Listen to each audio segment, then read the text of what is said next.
Alright, let's talk about something every developer wants to know. Is GitHub Copilot really free? You might have seen people using it to write entire functions, debug code, or even build projects. But do you actually get all this for free? Well, yes and no.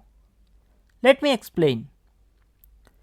GitHub Copilot is an AI-powered coding assistant built by GitHub and OpenAI.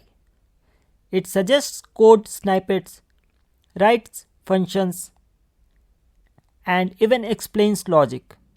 Pretty cool, right? But here's the catch. It's not entirely free for everyone.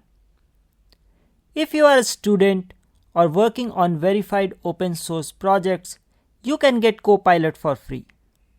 That's a great deal.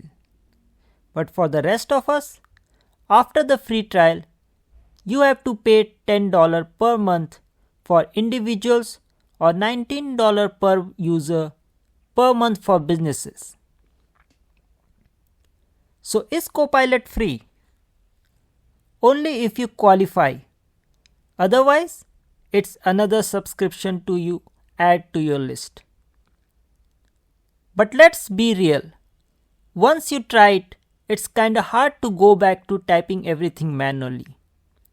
Copilot saves tons of time, making it tempting to pay for.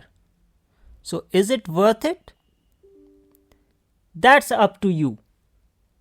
Would you pay for Copilot? Or do you think AI assisted coding should be free for all? Drop your thoughts in the comments. Don't forget to like, subscribe, and hit that bell for more tech insights. See you in the next one. Happy coding!